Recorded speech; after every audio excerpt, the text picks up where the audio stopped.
we are going to talk about process documentation using the process tools inside of TouchStone, our templates. So to get to a process, you can either go through the 4 key functions, or you can go to the organization chart and select a position from the chart that has that process on it. So 2 ways. Either way, you're going to what we call the process tools page, and you're able to document the process you've selected. So I'm going to click here, customer complaints. And now I'm on this process called customer complaints. This process has also been linked to job descriptions. So if you've gotten to that point where you've created your job descriptions through the org chart, you can also get to this process. Right here, I could click this little icon and I can see which job descriptions this process has been linked to. So I can see this through the org chart, or if I want to see it when I'm on a process, this is the easiest way to see it. So it's like a big circle. They're all on the 4 key functions, all the processes. They're linked to boxes on the org chart, which ultimately is back to the 4 key functions. With this icon, I can also link and unlink a process.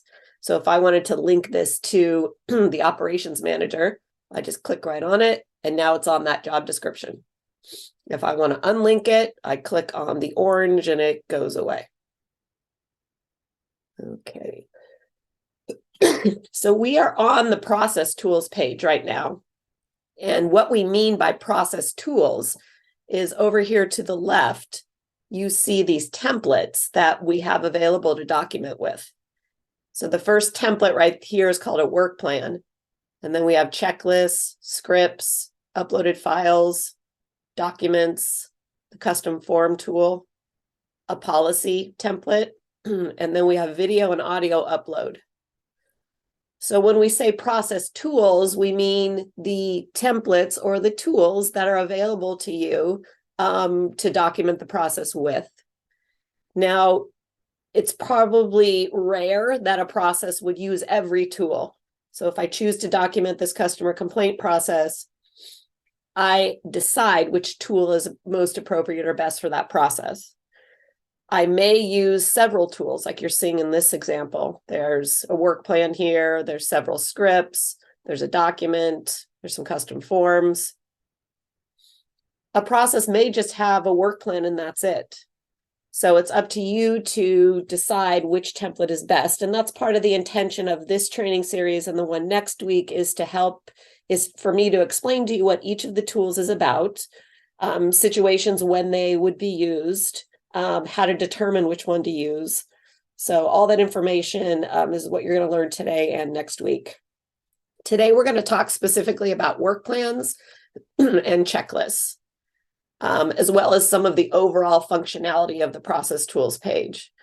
Next week, we're going to get into the rest of the templates and walk through a training on those. So when you first land on a process, you're going to see this details screen right here. So this is just the title of the process. And then underneath the title is what we call the objective, the purpose of the process. The title can be edited just by clicking on it. So if I click this, then I can edit and change the title. And then when I'm happy with it, I hit save or cancel. Underneath the objective, same thing. I click on this and it opens and I can either save or cancel. So remember some of the techniques we talked about in the 4 key functions training. Try to keep your titles very clear and specific. Usually it should be a capital word and then lowercase to kind of get to like normal naming convention. So short, simple, to the point. The objective is a sentence or a phrase describing the purpose of the process, with the idea being that if I look at this title and I read the objective, I'm going to know what's in this process. And in other places in TouchStone, when somebody will see this title, they're not seeing all the content over here necessarily right away, but they will see the objective. And again, that lets them know what's in it. These 3 icons right here, first of all, this icon will put the process in the public folder. So by clicking this, it will then put the process over here on the dashboard in this section called public. Public processes are meant to be company-wide information, so processes that are used by every employee. Make sure you really keep this in mind when you're deciding what processes to put in public. Sometimes people will just throw processes here because you feel like when you log in, then boom, those are all the processes that I'm working on. It's not a great way to think about it, because here in the public area, there's not a ton of functionality here. Like you can't put things into groups, you can't move it around. If it's here for everyone in public. So I don't know if that's really my accountability or if it's yours or if it's truly public. A better way to see your processes in a more comprehensive format, the ones that you're working on, is to use the control panel for that. So it's just one click in, one more click than the public processes. And then here I can see all the processes I'm working on and using in a much more organized and easy to use fashion. So let's go back here to the 4 key functions and to this process. This icon will mark the process as complete. So complete means that in this area, it means that not that some activity is completed, but that the documentation of the process is completed. So you're finished with the documentation. So that's how you get this color coding. So black, like this one, I've marked this as complete, and that's assigned to me and whoever else is looking at it, that the documentation is done for that process. Blue means there's something in it, but it's not complete yet. And then if you ever see a red process like this one, that means it's just a title. There's nothing in it yet. Once you've marked something as complete, if you decide for whatever reason that it needs more work, it's not completed, then just uncheck this box, and then the process goes back to blue. You all saw this icon. This is the link to job description icon. So looking over to the left here, process tools is always going to be at the top. And wherever I am in TouchStone, if I click this customer complaint process and I have the right level of access, I'm going to go right to the screen. So every process has its own tools. So every process you would select, you're taken to the same set of templates. And the documentation for that should be here in this, in one of the tools. First tool at the top here is called a work plan. I would say 98% of all processes should have a work plan. I'm sure there are situations where it's just really informational, and so maybe it might just have a document. But I usually like to always see a work plan, because the work plan is the guide for the process. It's like it is the comprehensive step-by-step or set of expectations on how that work happens. If you have a script in a process or a checklist, the work plan should point you to how to use that script or that checklist. And I'm going to show you some examples of that. If a process just has a form in it, there should be a step-by-step on how to fill out that form. So if a process is just the completion of a form, that's fine. But really, if you're going to have this work for training purposes, you should have a step-by-step set of tasks for how to fill that form out. Sometimes things are just so basic and easy that all you need to do is have one thing and that's enough. So this is kind of your judgment call. But remember that the intention of the documentation is that a person who doesn't know how to do this work could look at the work plan, read it through, and know what to do. So to make a work plan, I hit this little plus sign. I have a work plan here already, and I can see it if I just hover over it. So the headers here with the plus sign is how you create all the tools. So if I wanted to make a checklist, I'd hit this plus sign, a script, this plus sign. Because there's nothing here under checklist, that just shows me I don't have a checklist in here yet. Whereas under scripts here, I've got 4 scripts here. So click to add the work plan. Then you want to put in the name of your work plan. Then you want to put in the objective of the work plan, the purpose. And then you hit create work plan. Now I've just made this work plan. So over here to the left now, I see it. in my underneath the work plan header. Here's that one that was there before, and here's my new one. If a process has one series of things that happens, so there's no multiple parts, there's no different ways, different sections of it, it's just a workflow that goes from beginning to end, and that's it, then sometimes the name of the work plan is the same as the process name. So this is like a little bit more advanced thinking on this, but if you are struggling for what is the name of the work plan, and it's simple that there's just going to be one workflow in this, then you can use the same name as the process itself. In other situations, so let's go back to here. I'm just going to go to a process. That's a good straightforward example. This is the accounts payable process. Inside of accounts payable, we have 4 work plans, and they're all things that we do related to accounts payable. So invoices, special invoices, check payments. So in this example, making any of these just accounts payable as the title of the work plan doesn't really make sense because there are different work plans in here. But if there was only one way that we paid bills and that was it, then this accounts payable could be the name of the one work plan. I'm going to go back here and back to our customer service process or customer complaints. In that same example, if this was just called customer complaints, this work plan, then the objective might be the same. If it's not, then the objective should be the purpose of this particular work plan.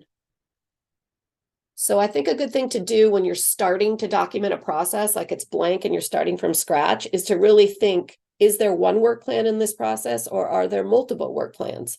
And kind of lay that out ahead of time, because then that will help you. It kind of creates the outline, and then you can dive in and start building the tasks. So list out the work plans in advance. To start to build the work plan, I just start by adding a task. So I click Add Task, and then the task field will open up. I click it and put my cursor in the field, and then this becomes task 1. Then I save it. Then I hit Add Task again, click Open the second task, and this becomes task 2. So this is the basics of it. You want to go step by step by step. Think in beginning to end kind of logic. What's the first thing that happens? What's the second? What's the third? Every time you move from one action to the next, build a separate task for that. This toolbar is very similar to most word processing that people are used to. It has a few special things in it. The first special thing is the image uploader right here. So I use this tool here. It's made by Smith Tech, I believe. It's just called Capture by Smith Tech.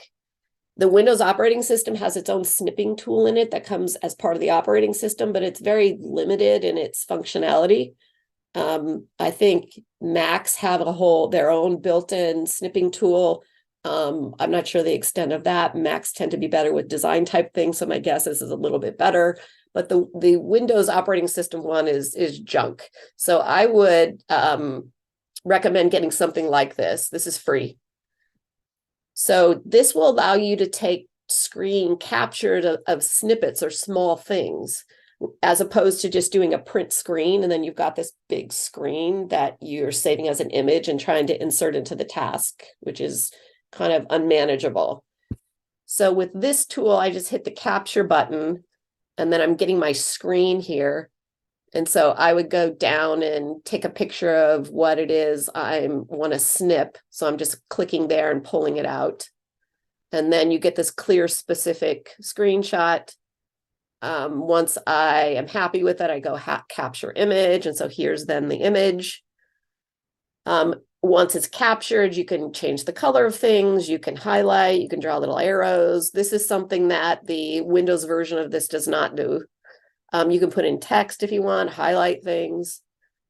And then when you save it, then it's going to save it back to you can save it onto a desktop or wherever you want to save it. You can also save it if you go upload right here.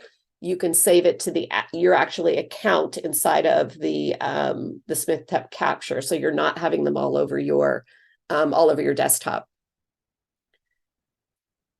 Let's hit upload. That's what I mean by it uploads it to itself rather than putting it on your desktop. So that's uploading it. So you can copy or you can open it from here, and then that opens the image. So let's go back. So once your image is uploaded, you can drag it into the field, and I'm not sure where I saved that, so I'm not going to be able to drag it. Or you can go here and click and go to the upload button, and then you can browse for the image. This is kind of a long way to do it. The drag and drop is usually easier than what I'm doing here. But let's just take a picture. I don't even know what this is. Click it and hit open, and then that picture will appear. You hit save, and now it's in the field or in the task. Once it's inside of the task, you can shrink it down. Cute people. Make it smaller like I'm doing. Hold down the edges to make it smaller. So easy to insert an image. Wherever your cursor is where the image is going to appear. So you saw, I just deleted that on purpose, but you saw it was like right over my task. It's probably because I put my cursor here, and so it inserted it right on top of the text itself. So put your cursor where you want the image to be. Pictures are great for documentation. They're wonderful because they show how something's supposed to look.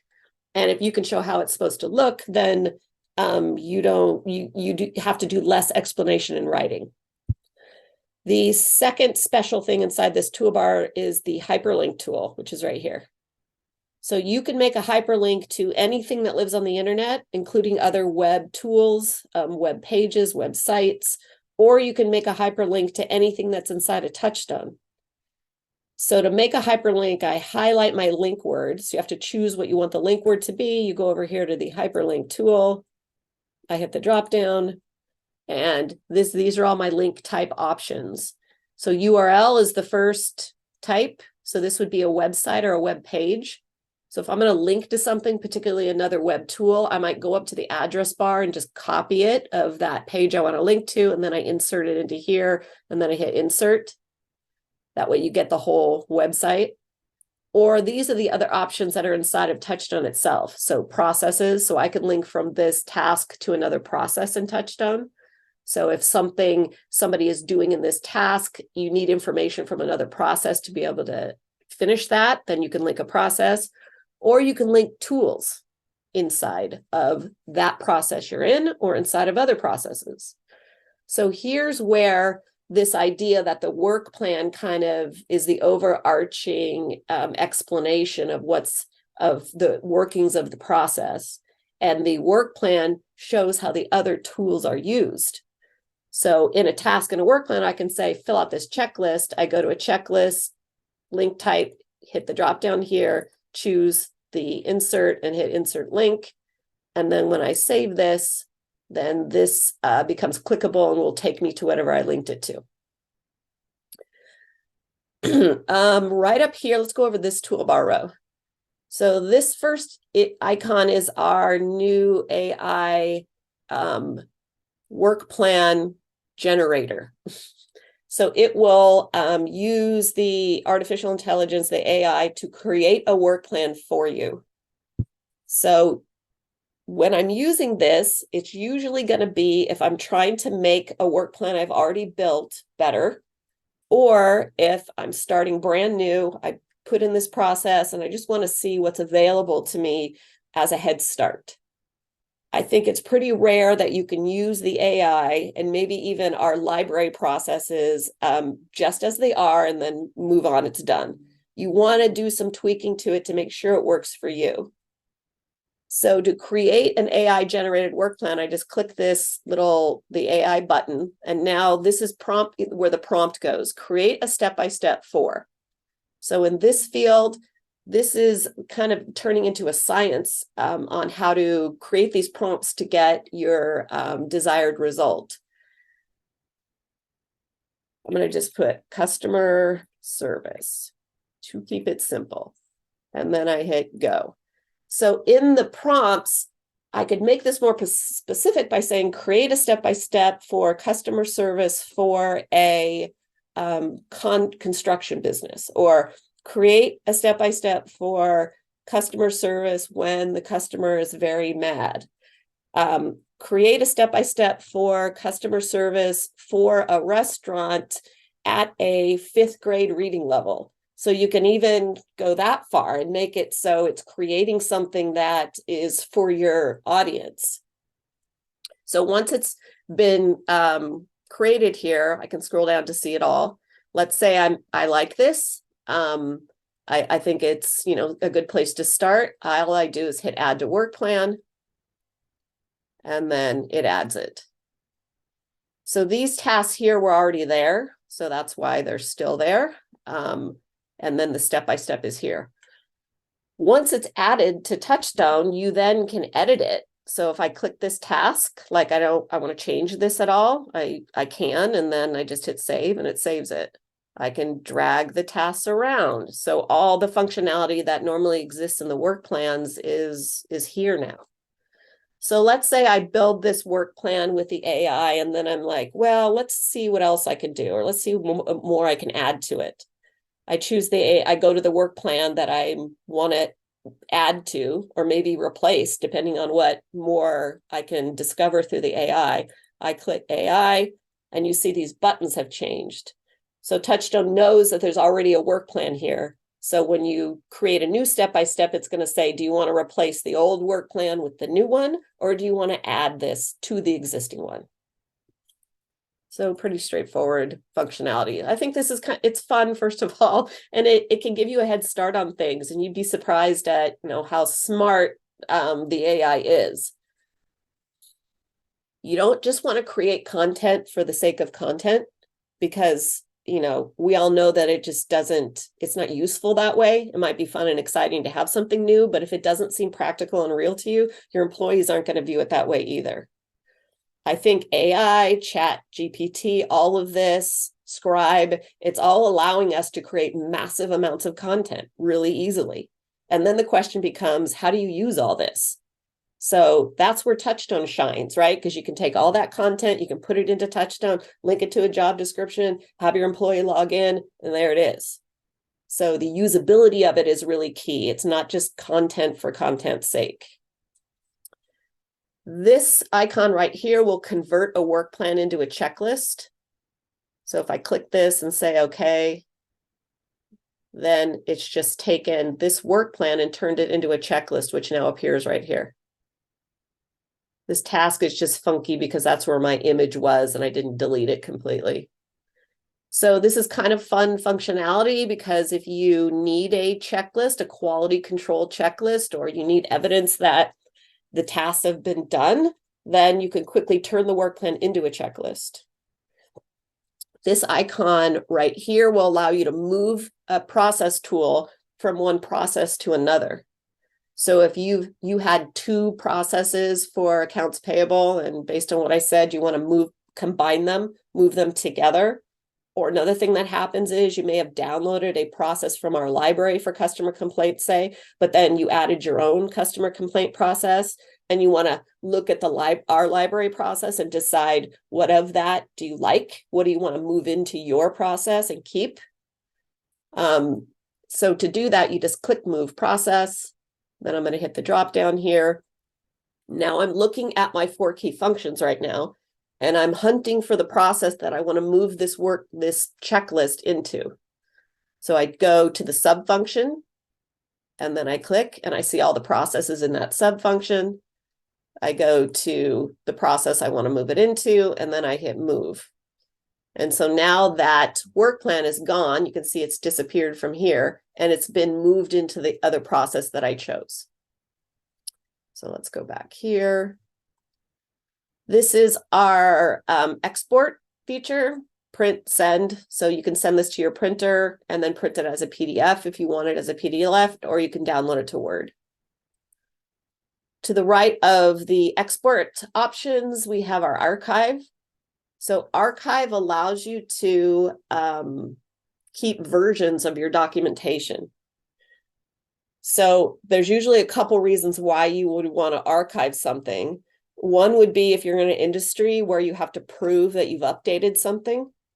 And there's all different industries that have those requirements with specific things, safety maybe. So in that case, you could click the archive and you're saving a copy of this original documentation, and then you can edit it and improve it. And then if you ever have to show that you've improved it, you can go into the archive and restore it and show you've improved it. The second reason is if you're just updating your processes. Or you want an employee to go in there and add to it, which should happen all the time. Anytime there's something new has been discovered or something's changed, your first thought should be, let's update the process. So and by archiving it, I'm keeping a version of what existed before. So if the employee goes in and changes something and I don't like it, or I want to see the difference between what I had before and what they changed it to, I can go to the archive and restore it. So when you're archiving something, I usually go to the title and I put version 1.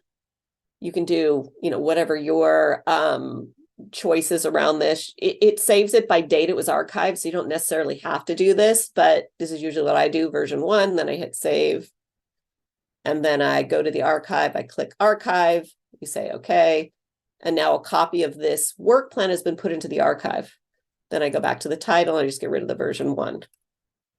Then I can go and change and edit this work plan all I want, and if I ever want to restore the old one or remember what it used to look like, I go to this little archived button, and now I'm seeing all my work plans.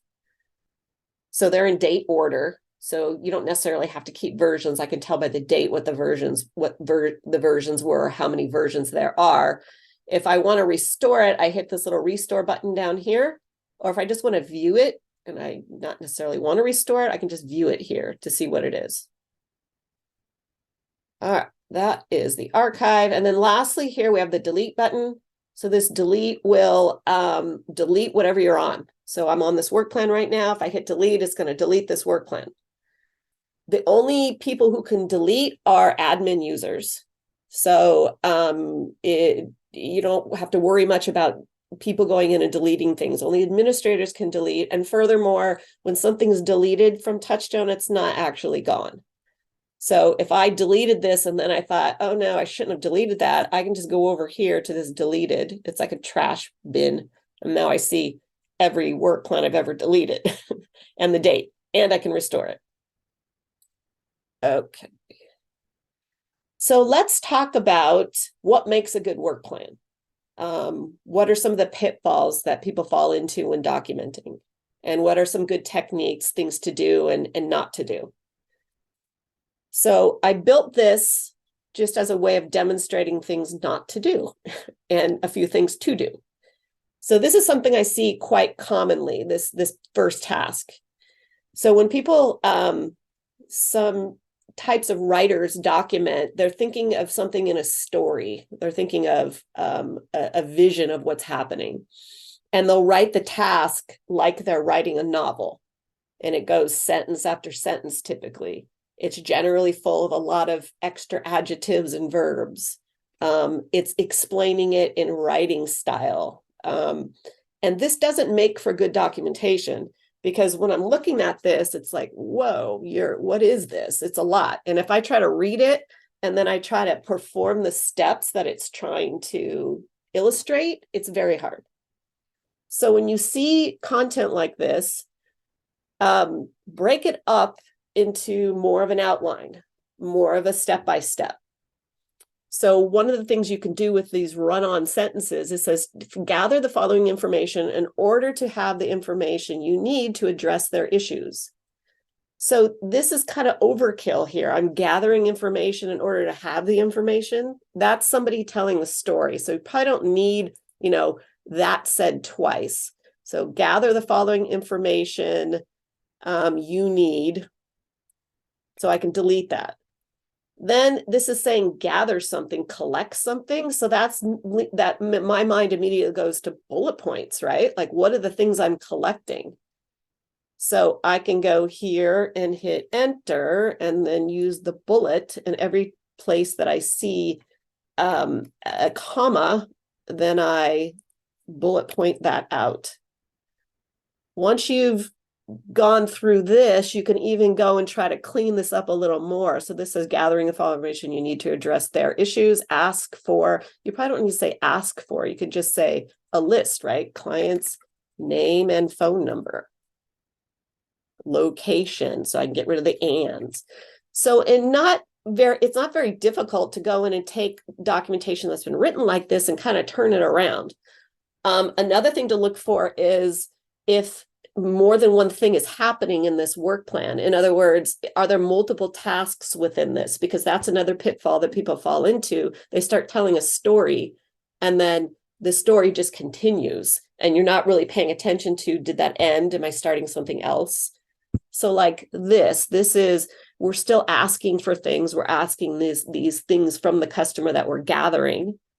And now it's onto a whole nother thing. It says necessary to help you address the situation. Okay. Then locate their invoice. Okay. That's a whole nother thing. I'm not gathering information anymore. So I'd pull this out, just cut it, and we'll save this.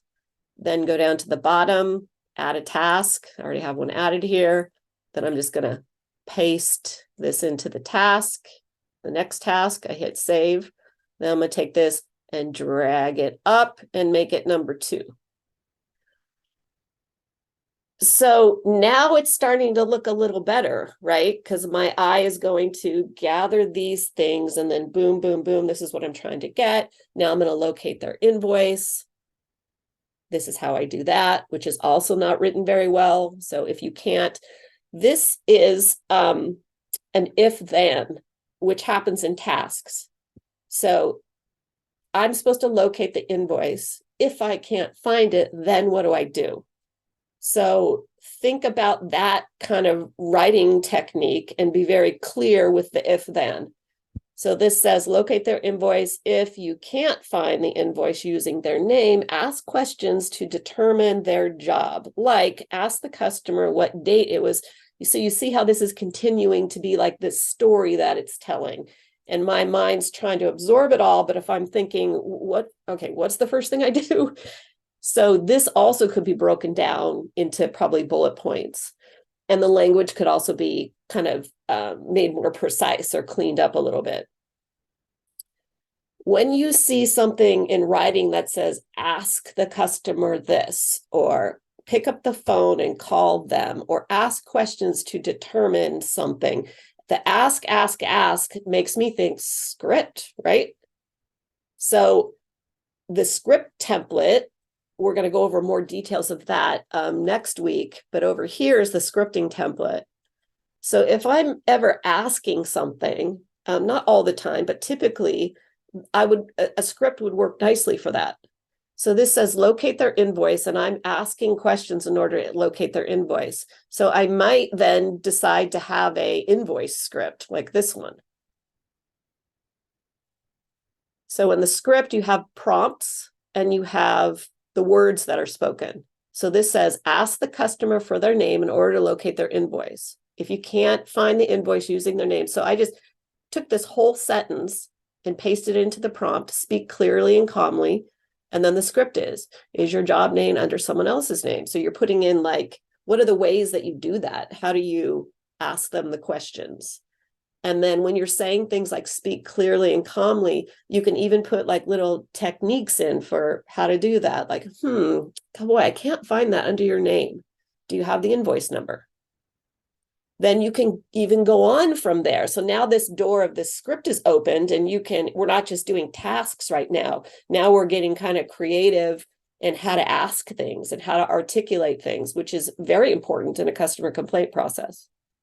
So here this is, if they start to get agitated, explain why. I'm sorry, let's try another way. Or yeah, that's so hard. I lose stuff all the time. Or no worries, just take as long as time as you need. If someone's speaking to an agitated person that way, you're immediately going to feel calm. So again, this is all for training purposes. You can even then do an audio down here. So the work plan itself, that task, has led us to all these other creative, cool things that we could build into this process in order to, make it something that it really teaches. So this audio down here could be a role play that you're doing with someone to practice, me getting agitated and then you like calming me down with this script. You can even do examples of what not to do, like why to not sound or say things a certain way, because when they hear it, then they understand why that's not a good way to speak. Okay, so let's go back here. If you do decide to create a script, you can then go like, at the beginning of this, you can say, use invoice script. Or maybe even at the end it would go. Then you highlight this, and then we're going to create a link to this script. So you go to the hyperlink tool, hit the drop down. I'm looking for a script, right? So I'm choosing script. And then here I'm looking for the invoice script. If I type in the first letter of what I'm looking for, I go right to it, invoice script, insert link, and save. So now when I click this, it's going to take me right to this script. So this is another example of how the work plan's kind of setting the stage for the whole process. It's giving the details, and then it's pointing to the other tools that I could potentially use to document the process even better. This is something I commonly see. This is an example of not enough detail. So this says, determine whether this is a warranty issue. And I'm capitalizing determine just to like make my point that you need to determine. This is something that is a personal preference. This is another example of that. If this is not a warranty issue, so I'm bolding this because that's important to me, or down here I'm saying, this is a warranty issue, and I'll underline it and bullet and sometimes make it red. So this is all a way of like making that word feel important to the person reading it, but it's really my own personal writing style. Like not another person may choose not to do that. So the danger of allowing your employees to do this or for you to do it is that your documentation is going to look different based on who wrote it. And that's one of the things that TouchStone solves, because it's forcing everybody into a template that they're following and using. If you then allow these personal preferences to creep in, then you're kind of diminishing the benefit of TouchStone. Or you may not care, which is also fine. So back to the idea of detail, something that I commonly see in work plans is not enough detail. It's basically, I'm reading something and it doesn't give me enough information to know how to do that. Like, how do I determine if this is a warranty issue? So it could be as simple as putting in 4 or 5 bullet points there, which explain how you determine if it's a warranty issue. A way to tell if the documentation is detailed enough is to think about the minimum competency level of that employee who's going to be doing this work. So the best way to determine that is to think about your hiring process, which you should have. And in the hiring process, it screens out people that don't have the qualifications that you're looking for. So you decide, what are the qualifications of a good customer support person? Do they have to have a college degree? Should they have an AA degree? Is no college necessary? Do they have to have 2 years of customer service experience in another industry? Do they have to know Microsoft Word products? Do they have to know how to use the internet? So you determine all these things, and then you screen out people who don't have those qualifications based on what you've decided. And so then I know what the minimum competency level is for this process, the minimum qualifications. I already have that in my mind, and I've already decided that this person has to have an AA degree, which really just shows you that they know how to learn, like they've learned in a traditional environment enough to be granted that degree. They have to have Microsoft Word skills. Then I write the work plan from that point forward.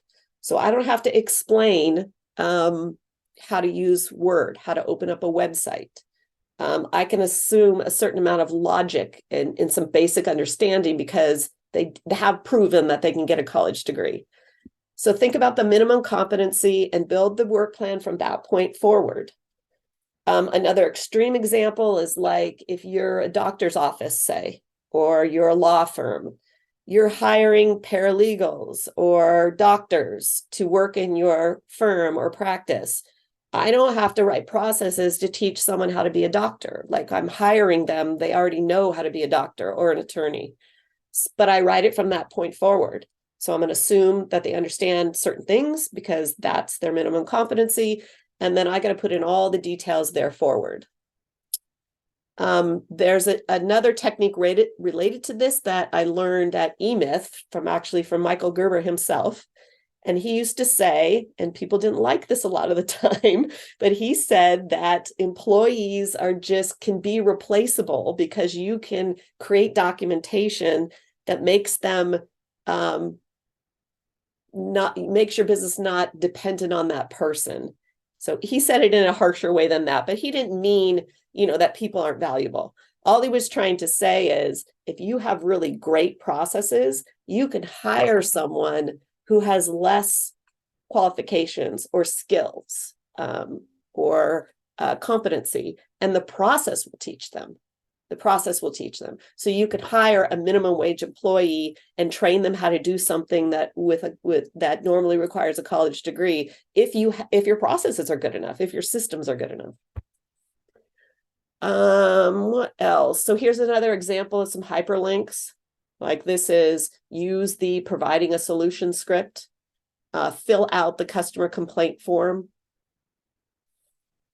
If you have a policy, so this is the warranty and guarantee policy, which is over here.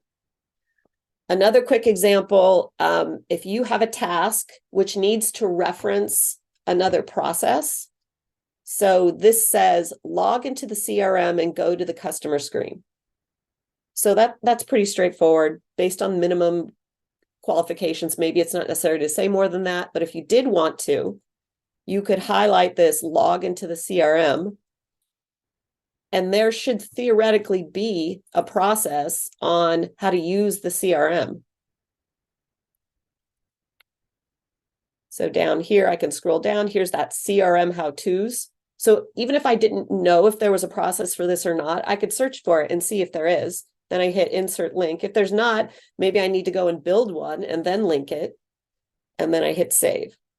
So the idea about this is in every process where we have to log into the CRM, I don't want to have to explain how to do that in every single process where someone needs to do that. And I realize this is a simple example, but they do get more complex. So if you have actions, steps, tasks that are used in the same way inside of multiple processes, well, then build a process for that and just hyperlink to it. Then if someone ever forgets, they could go right here and know how to do it. Down below the tasks, this is the expectations section. So expectations are typically not actions. They're timing, they're why something is important, they're qualities, they're subjective things. Sometimes they're going the extra mile, like what would I have to do to make this even better or to make it higher quality? Sometimes it's the difference between someone who really cares about what they're doing and someone who's just trying to get it done. So think about, does your work plan have any expectations? If you build an expectation and you put it in as a task, like this one, seek to problem solve for them. You could just fix the issue and be on your way, but be creative. So this is just like a good thing to know, but it's not a task. So I just take it and drag it down to the expectations field because it's more just things you need to know. You can do hyperlinks. So this is be mindful of the customer satisfaction guidelines, which is actually a document inside of this process. So you can make hyperlinks inside the expectations. If there are no expectations, then you can leave this field blank. Another thing to be mindful of here is that you can use expectations for the reasons why. So explaining the context behind why something is important is really helpful for training purposes. So if I use the expectation to say why filling out the form is so important, or why doing it within 24 hours is important, then that just helps the employee understand, why they're doing something. Okay, let's go and talk about checklists in the time we have left. So to build a checklist, it's the same idea as the work plans. Every tool is the same. Just hit the plus sign.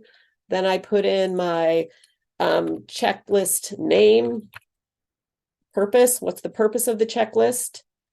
This objective field for a checklist, I think this idea of the why of it, the context, is good here. So why does this checklist exist? Why are you building it? To ensure that managers have the best information on steps that were taken with that customer. Whatever the why is of this, the objective's great for that, because it's particularly in a checklist, because it kind of the employee can see, right, when they're looking at it, okay, this is I'm going to do this because it's important for management purposes and for management reporting. I don't really care. It doesn't have anything to do with me, but I'm going to do it for my manager. So then I hit create checklist. Then you go add checklist item. And then right here in this field is what starts to go next to the boxes. So this would be, box 1, and then I hit save. Then I'm adding add checklist item, and then this is the second box. Checklist should be short and sweet. You have functionality in this that the same as you do in the work plans. But I wouldn't ever like to see an image in a checklist, say, or a paragraph of information next to the first tick box. And the reason is the checklist is the verification. The checklist reminds me of what to do. The checklist doesn't show me the how to do it. The how to do it belongs in the work plan, because that has all those details for new employee training, for when people forget. All that information is here. In the checklist, I just want to go tick, tick, tick, did it, save. If you make it too complicated, you make the checklist trying to explain how to do something, it kind of defeats the purpose of the checklist, which is just for quality control. Save, and then you continue on.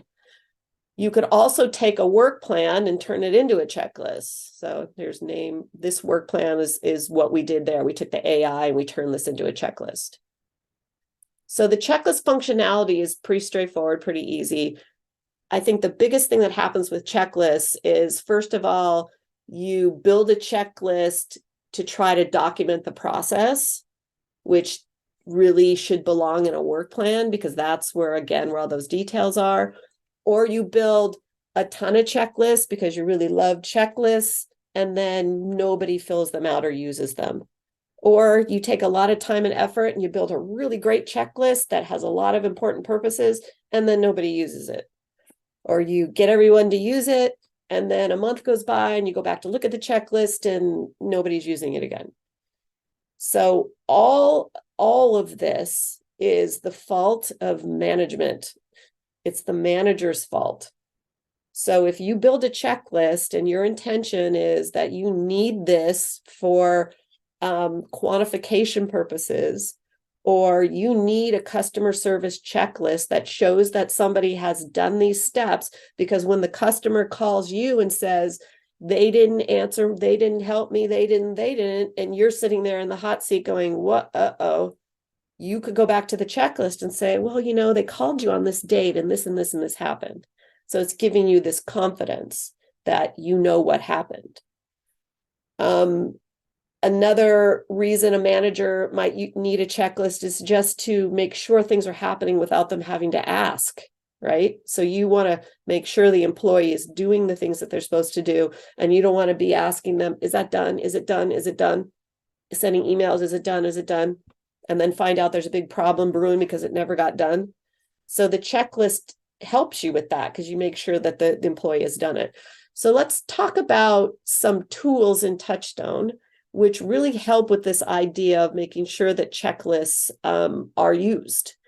And then let's also look at some examples of different types of checklists. So if I have these customer service people here and I'm giving them daily checklist or customer service checklists or any kind of checklist that I need, and I've said, do this every Friday. And when you're setting up the rules, your rules for the checklist, the manager is, think about what's reasonable. Think about what is going to help you get the information you need and don't overdo it. So think about the usability of it. And is the use of it really giving you this information you need? Because if you answer that question and it really is giving you a critical information, you're not going to just stop looking when people don't fill it out. You're going to make sure because it's important to you. So if you've assigned checklists to these 3 customer support people or the whole customer service department, I can go here to reports, management review. And if John is in there filling out his checklist, or Sam, I can search for them individually, or I can do a date range. Like if it's a monthly checklist or a weekly checklist, I could search the whole week to see if the checklists have been done. I could search the title if I wanted to. I could search the type, just a checklist. If you don't have anything here, like I put no employees, then it's going to give me everything everyone did on this date range.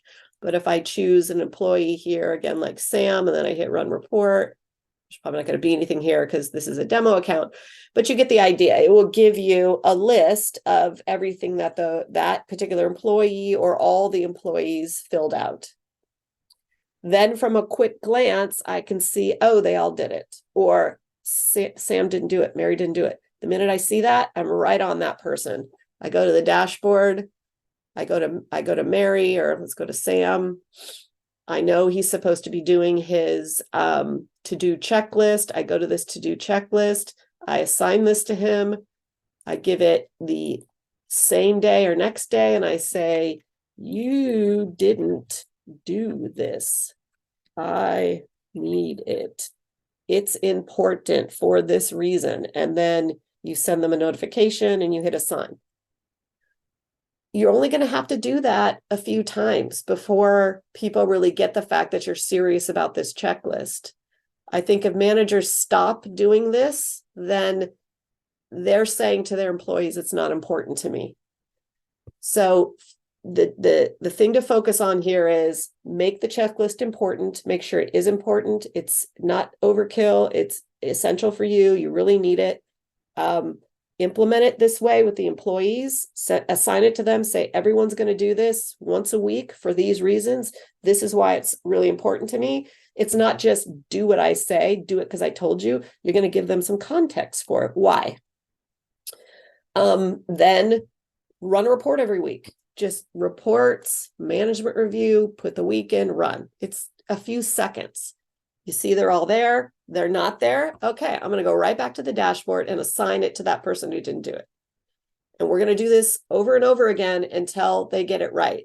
In our one-on-one meeting that we talked about last time, we're going to call up this checklist and we're going to talk more about why it's important and say, 3 strikes and you're out, or whatever your goal is for that. But you're going to continue to communicate with the employee about it until they realize that it's not an option.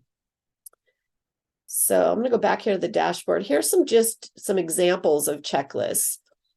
So there are great management checklists, like when you're giving warnings.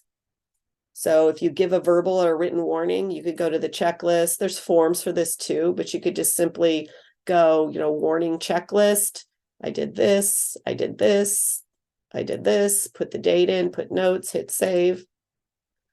So now I've got documentation that I've given this employee this warning on this date. In addition, my manager can run a report and see that I've done this if they need to. Onboarding. So verifying that the employee was given everything that they were supposed to have. this kind of is underrated, I think, because on like first day training or onboarding checklist, if I went through and did all these things, I set them up in payroll, I gave them all these things, I made sure they had access to all of this. If weeks later someone has not been given something and it's causing all these problems, how much time does that take?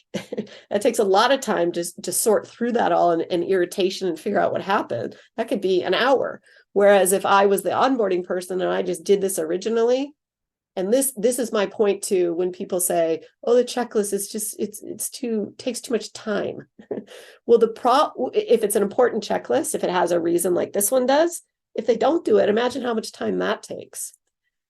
There are safety. So this would be an example of if something happened around health or around material safety expectations. This is proving that I've trained someone in this or I've handled a situation. You all know why that's important. It's clearly important. Just a few more here. Daily to-do lists. I think this can be valuable in certain situations. So this is like a checklist of processes that people are supposed to be following. So I did my warm lead selling 8 a.m. I did my sales follow-up at 10. I handled my contracts and proposals here. So going through all this is just evidence to the manager that these things are being followed and done in that day. One more for like year-end things, particularly for finance positions or even operations positions. So this is like the finance year-end checklist. So this is an example of a checklist within a custom form, which I think is important to highlight. The custom form tool, which we'll be getting to next week, allows you to put a checklist inside of a form. So this is an example of how that's done. So you can do the checklist this way rather than putting it in the checklist tool, which we've been looking at, because of this kind of thing, where you've got to say why. So you want a paragraph that says, where do we stand in terms of the profit and loss for the year? So I have to write that in there. And then I go, well, I verified this, I verified that. If I wanted verify all loan accounts and clean up them if necessary, then I could put, if that was necessary, what did you clean up? And then I put like a field like this in. So if you're looking at the checklist tool and you're finding that it's not, you need more information than that, you need like an and why or yes, no, then use the custom form tool for the checklist rather than the flat checklist tool. All right, so next week, we're going to be going through the rest of the process tools. So right here, we're going to then talk more about scripts, uploaded files, and the rest of the tools. And it's going to be the same kind of format as it was today. I'm going to explain technically how to do things and then show some reasons why you would choose this tool over another, and what some of the good things to do and the pitfalls of this are. If anyone comes up with a question, feel free to email me directly, or you can always go to the Resource Center, which is right here. I just clicked the link to it, and under support right here, there is contact support where you can ask your question. Another offer I like to make at this point is if you're liking this explanation of how to document a process well, our training is always free. So one of us would have a meeting with a team of people, one person, and just spend an hour with that person using a real life example in your business and showing them how to document it well. Give them the assignment of following through on it. And then we even like check in a week with that person and see if they had any questions and kind of make sure they know how to do it. So teaching your employees how to document, if that's your intention, can be, a really great way of making sure the processes start evolving and start being, documented and used.